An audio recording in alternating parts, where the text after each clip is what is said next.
chegamos a mais uma aula do Antenados na Arte. Fiquem comigo que hoje a aprendizagem será o corpo na arte. Vamos ver o que é que eu posso falar sobre isso. Na verdade, o corpo, em toda a expressão artística, o que ele representa?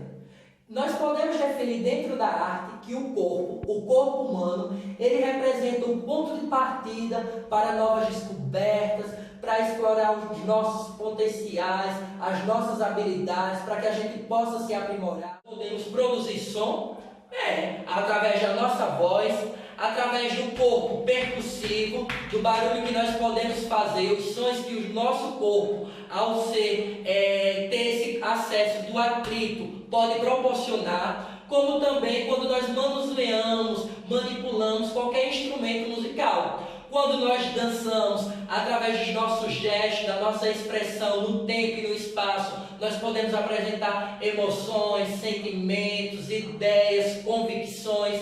Do mesmo jeito, quando nós estamos encenando uma história, pode ser uma história ficção, pode ser uma história da realidade, pode ser um fruto da nossa imaginação, ou pode ser experiências próprias ou alheias. Nós também podemos estar levando para o palco. O palco pode ser o teatro, pode ser o cinema, a teledramaturgia, enfim, o artista, o ator ou atriz, como nós temos aqui, ele pode utilizar o seu corpo e a sua voz como um método de aproximar o seu público às emoções, às vivências, e esse acesso de troca de experiências, de emoção, de empatia que é estabelecido para com o público e do público para com o ator ou atriz, acaba formando e dando um brilho, uma fluidez a todo o espetáculo, entendeu? Então vamos lá. Aqui nós temos a ação dramática.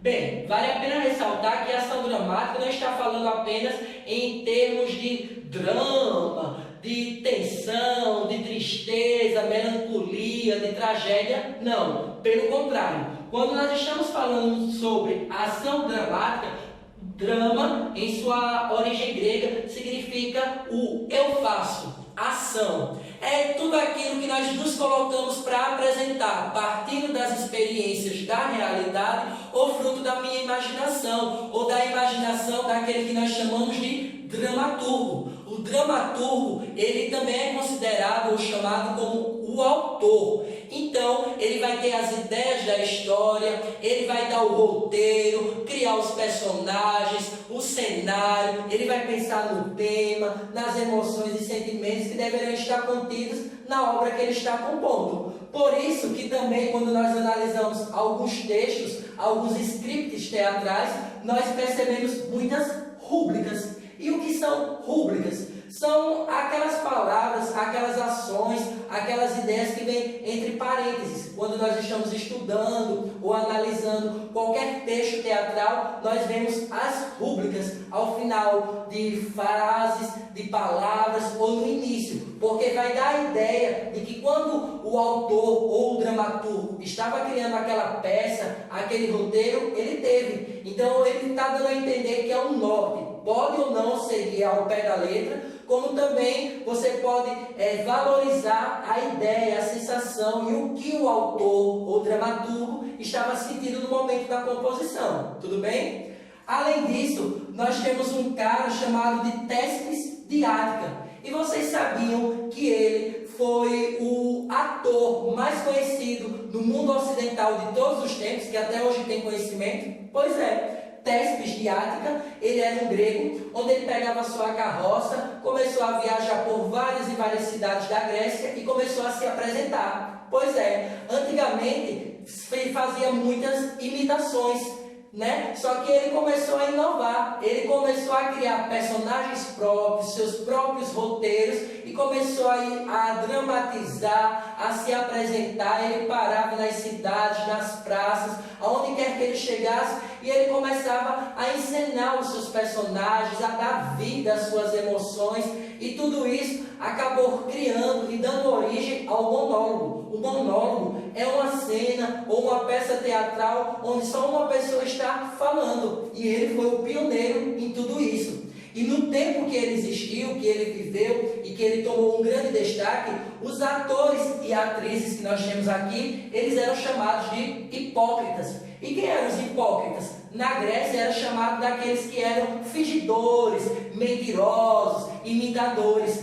E na verdade, quem é ator, na maioria das vezes, eles vão estar vivendo aquilo que não existe ou que eles não tiveram a experiência em si, enquanto pessoa, para estar falando. Então eles apenas estudaram, analisaram, observaram. Por isso que um ator ou atriz, eles sempre devem estar bem atentos com a atualidade, com os conceitos, com as técnicas, com a expressão corporal, facial. Tudo isso contribui para que o espetáculo ele seja enriquecedor e possa despertar no seu público, na sua plateia, a intenção daquela apresentação. Então, quando o público ri, quando o público reflete, quando o público chora, dá para se entender que a intenção daquela peça foi alcançada, foi atingida. Então, ali é o ápice da apresentação.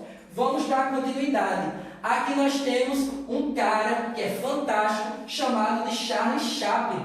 Bem, ele foi roteirista, diretor, ator inglês, que ele foi um dos pioneiros do cinema mudo, lá por volta do século, início do século XX, tá? Na verdade, o cinema ele surge no século XIX, só que Charlie Chaplin ele vai ter um grande destaque nos inícios do século XX. Por quê? Porque ele vai criar um personagem chamado Carlitos, que vai invadir toda a tela de cinema, onde, apesar dele ser uma pessoa pobre, passar por dificuldades, ele vai despertar também a reflexão no público sobre as desigualdades sociais que estavam invadindo o século XX, o desemprego, as injustiças sociais, todo esse cenário.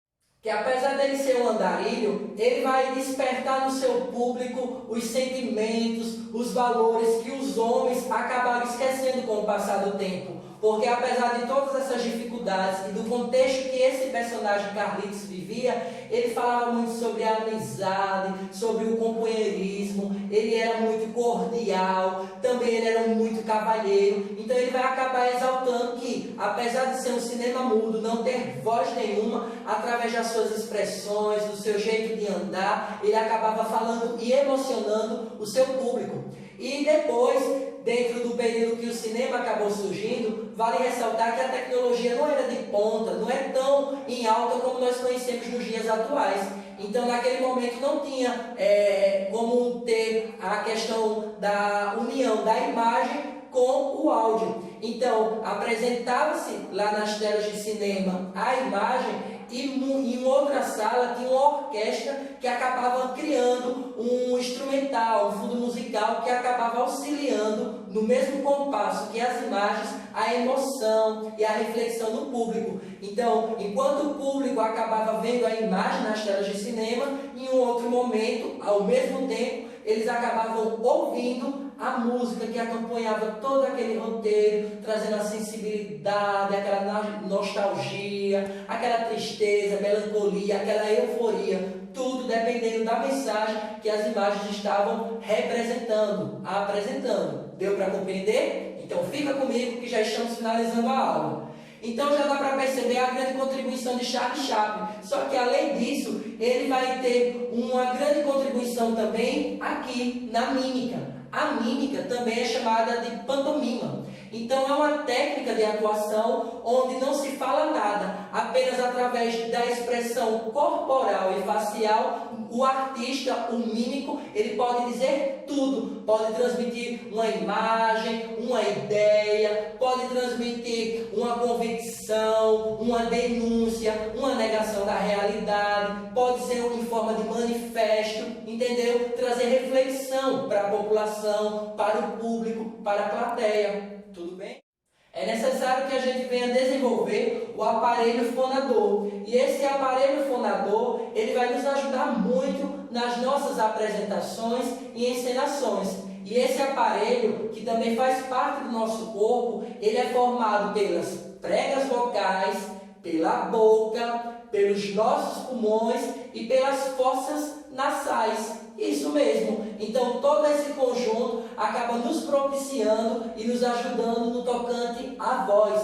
Então a voz ela pode ter uma intensidade, um andamento, se vai ser devagar, se vai ser mais rápida, a altura, se vai ser um agudo, se vai ser grave, e a intensidade é um tocante se vai ser forte, fraco, entendeu? Então tudo isso vai nos auxiliar na composição da mensagem que nós queremos transmitir para o nosso público. É de suma importância. Então dentro disso, nós também temos a questão da projeção vocal. É a altura da voz que nós devemos dar ao nosso personagem ou no momento de apresentação, a ponto que todos que estejam nos assistindo possam ter uma percepção auditiva de forma favorável. Como assim? Que tudo aquilo que a gente bem está falando possa estar de forma clara, objetiva, bem explicada e que realmente aquilo que nós queríamos transmitir foi transmitido com sucesso. Então, dentro de algumas apresentações que eu já fiz, principalmente no teatro vinculado à igreja e no período que eu tive algumas apresentações no meu curso de extensão de teatro e arte circense, nós éramos muito instruídos no tocante a isso, a projeção vocal, a gente adaptar a nossa voz ao nosso personagem, ao sentimento, à emoção, ao espaço e ao público, para não ser aquela voz cansativa e nem ao mesmo tempo ser aquela voz que meio que se tornasse ilegível, tá certo? Então, para a gente finalizar tudo isso, é necessário que nós falemos também sobre o timbre. O timbre, dentro da arte, é chamado de a cor da voz. Então, quando se fala qual é a cor da tua voz, está perguntando qual é o teu timbre. Então, o timbre, como ele já é definido de forma genética, é normal que parentes de uma mesma família, eles sempre tenham timbres parecidos. Não é normal a gente ouvir a voz de alguém, a gente sempre se associar com alguém que nós conhecemos ou com algum outro parente da família. Então, por isso, nós chamamos de timbre a cor da voz, que pode ter traços de acordo com a família e isso também vai estar muito ligado à nossa personalidade. Por isso que através da voz nós percebemos, quando nós conhecemos a pessoa, mesmo que seja por ligação, a gente percebe quando a pessoa está alegre, triste, com medo, e a gente pergunta: o que é que está acontecendo? O que foi? Não, você não fala assim: eu estou percebendo que você não está bem, eu estou percebendo que você está muito alegre, porque até a voz ela transmite aquilo que está dentro do nosso emocional, por mais que nós não queiramos, mas o nosso eu acaba influenciando e interferindo na forma que a nossa voz vai sair. Deu para vocês compreenderem tudo isso? Então, para a gente finalizar, vale a pena eu esclarecer algo. Olha, para ser artista, não é necessário você dominar a técnica. Mas quando nós falamos em artista, ou um ator, ou uma atriz, nós estamos falando em alguém que decidiu que esse campo da arte se tornasse profissão, o seu ofício de vida.